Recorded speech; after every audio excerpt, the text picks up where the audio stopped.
Bonjour et bienvenue dans cette seconde vidéo consacrée à la trigonométrie et aux nombres complexes. Aujourd'hui, nous allons examiner la résolution d'équations trigonométriques. Qu'est-ce qu'une équation trigonométrique? C'est tout simplement des équations de ce type-là. Par exemple, cosinus A est égal à cosinus B, et on s'intéresse à toutes les solutions possibles. On examinera aussi la situation sinus A égale sinus B, ou encore sinus A égale cosinus B. Et on terminera sur un cas un petit peu à part qui est tangente A égale tangente B.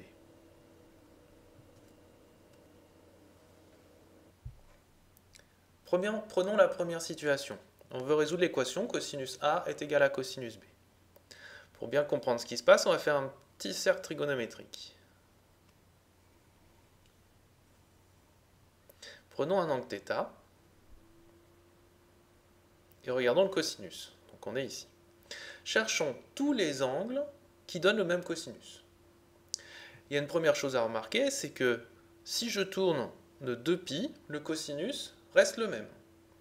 Donc en fait, cosinus A égale cosinus B, ça veut dire que A peut être égal à B à 2π près. 2π en tournant dans ce sens-là ou dans ce sens-là. Donc on a cosinus A égale cosinus B.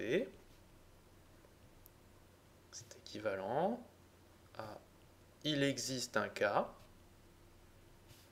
tel que A égale B plus 2π. Mais il y a une autre situation aussi. Regardez, si je regarde l'angle moins θ. L'angle moins θ donne aussi le même cosinus. Autrement dit, A peut aussi être égal à moins B à 2π près. Donc il existe, c'est où? Il existe K' appartenant à Z, tel que A égale moins B plus 2π. Et vous n'avez pas d'autre situation, puisque tous les autres angles vont donner un cosinus différent. Appliquons ceci. Par exemple, si on nous demande de résoudre dans R l'équation cosinus 3x plus 1 est égal à cosinus 2x. On va appliquer la règle qui est ici. J'appelle ça E. Donc E, c'est équivalent à soit les angles sont égaux à 2π près, c'est-à-dire il existe K appartenant à Z, tel que 3x plus 1 est égal à 2x plus 2π.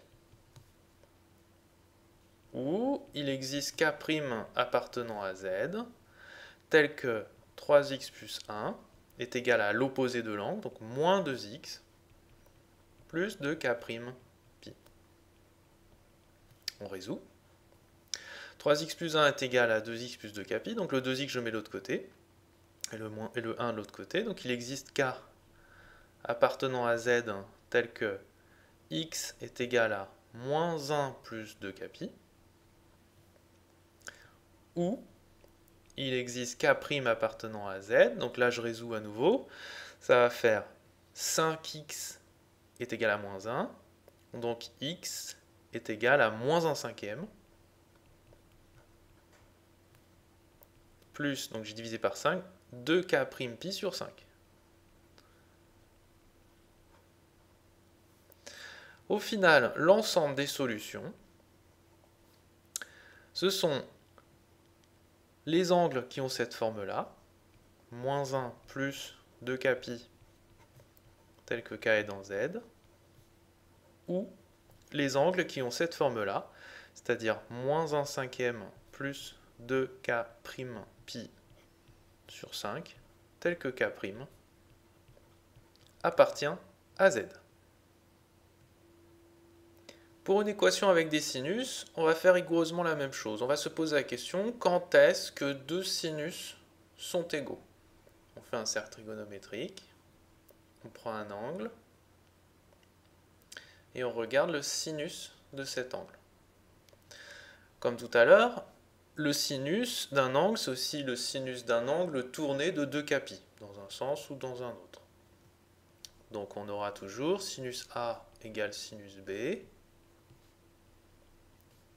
c'est équivalent à il existe un K appartenant à Z tel que A égale B plus 2kπ. Mais il y a aussi une autre situation. Le sinus, on peut aussi l'attraper ici. Alors, quel est cet angle? Eh bien, c'est tout simplement pi moins θ. Vous voyez? Ça donne bien le même sinus. Donc, A peut être égal à B si A égale pi moins B. Et c'est toujours à 2kπ près. Donc, A égale pi moins B plus 2k' pi. Et c'est un ou entre les deux. Un exemple, comme tout à l'heure, si je prends résoudre sinus 4x égale sinus 2x plus 1 dans R. J'appelle cette équation E. Donc soit 4x est égal à 2x plus 1 à 2kπ près, donc il existe k appartenant à z tel que 4x est égal à 2x plus 1 plus 2kπ, soit il existe k' dans z tel que 4x est égal à pi moins 2x plus 1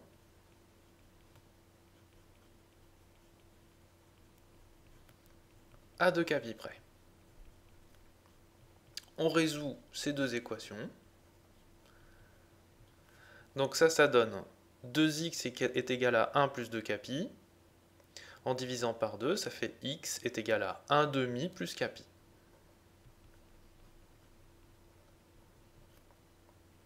Ou, là je vais résoudre, donc j'ai moins 2x que je vais mettre de l'autre côté, donc 6x est égal à pi moins 1, donc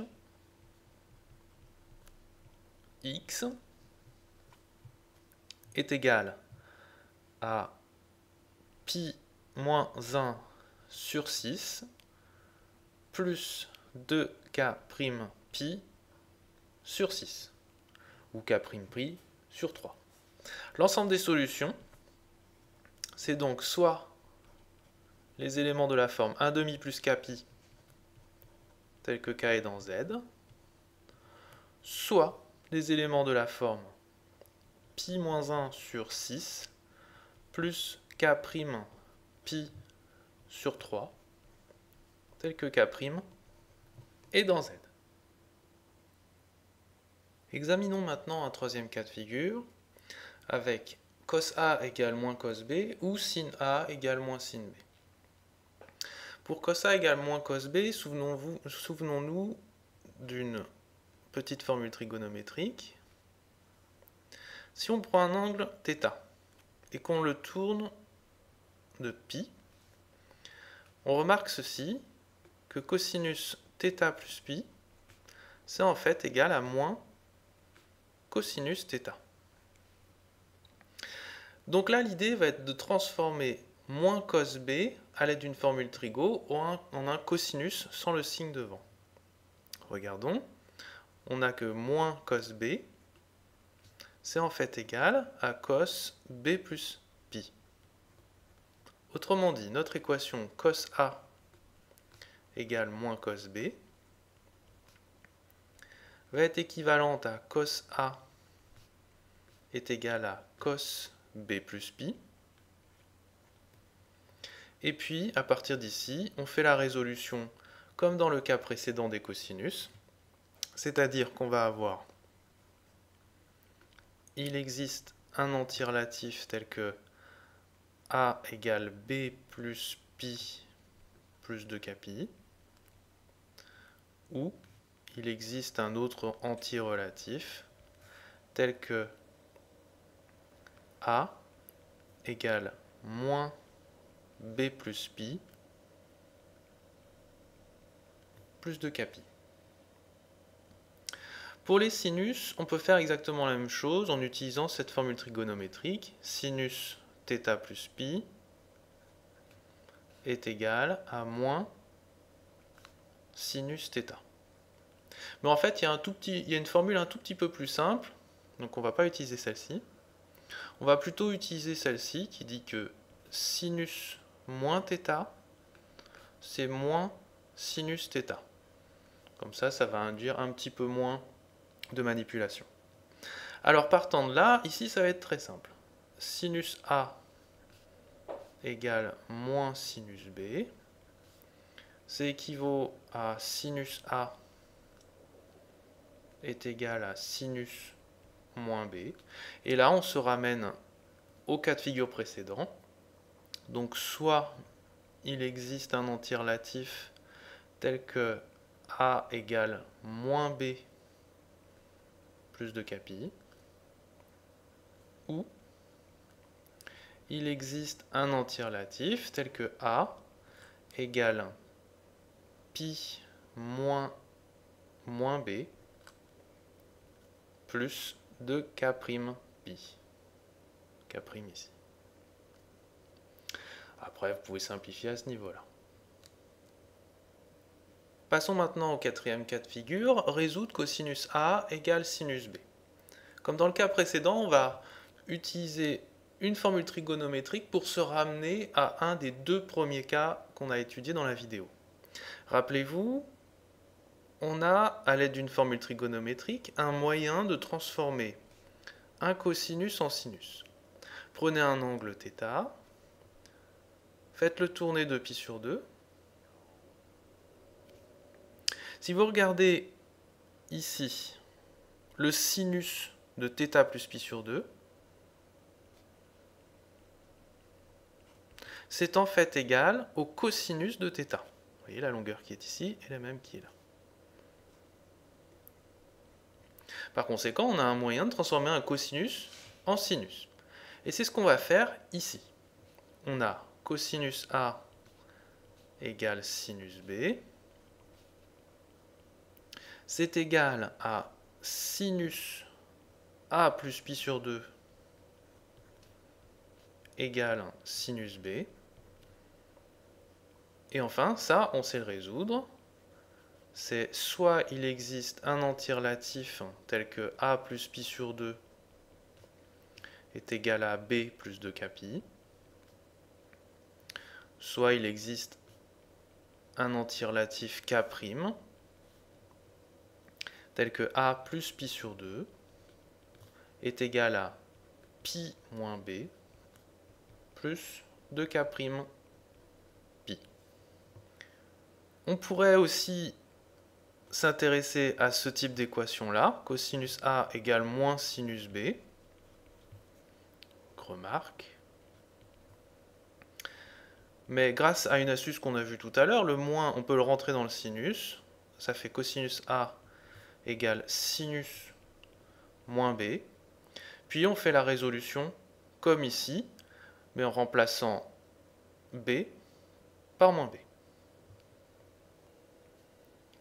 Passons maintenant au dernier cas de figure. Résoudre tangente A égale tangente B.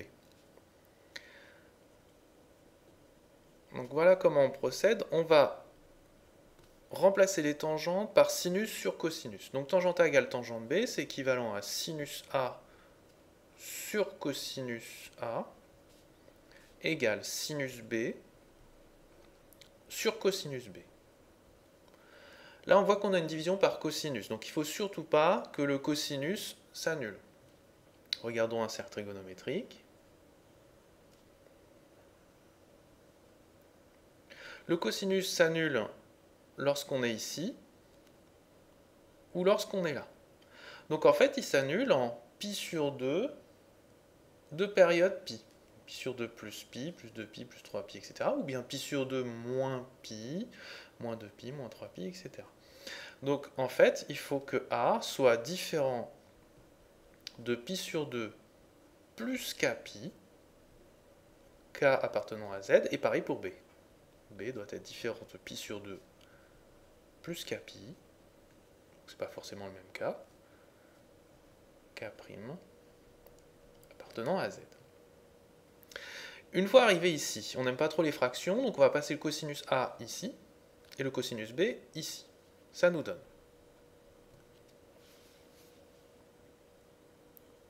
sinus A cosinus B est égal à sinus B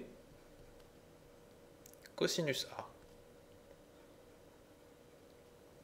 Si vous observez un petit peu ici, ça ressemble beaucoup à une formule trigonométrique connue. Pour bien le voir, on va passer ce terme-là de l'autre côté de l'égalité. Ça nous fait sinus A cosinus B moins sinus B cosinus A égale à 0. Là, je vous laisse réfléchir quelques secondes et vous allez vous rendre compte que c'est en fait sinus A moins B qui doit faire 0. Sinus A moins B est égal à 0, donc on s'intéresse aux angles qui annulent le sinus. Les angles qui annulent le sinus, c'est soit on est là, soit on est là, donc il y a 0, pi, 2pi, 3pi, etc. Ou bien à l'inverse, 0, moins pi, moins 2pi, etc. Donc en fait, ce qui annule le sinus, ce sont tous les kpi avec k dans z. Autrement dit, il existe k appartenant à z, tel que a moins b est égal à kpi, ce qu'on peut réécrire, comme il existe k appartenant à z, tel que a égale b plus kpi. Voilà, nous en avons fini avec l'essentiel des équations trigonométriques. On pourrait imaginer bien d'autres situations encore, mais je vous laisse les découvrir dans les exercices. Vous remarquerez que dans toutes les situations qu'on a traitées, on se ramène assez systématiquement, sauf pour le cas de la tangente, on se ramène assez systématiquement aux deux premiers cas de figure, c'est-à-dire résoudre sinus A égale sinus B ou cosinus A égale cosinus B. Et toutes les situations, sauf la tangente, se traitent à l'aide du cercle trigonométrique. Autrement dit, vous avez très peu de choses à retenir puisque tout est visualisable. Donc n'essayez pas de retenir par cœur toutes les résolutions. Faites-vous à chaque fois un petit cercle trigonométrique et vous serez capable de résoudre à chaque fois vos équations. Dans les vidéos à suivre, nous allons traiter les nombres complexes et on va voir les différentes méthodes pour faire apparaître de nouvelles formules trigonométriques. J'espère que cette vidéo vous aura aidé et je vous dis à bientôt.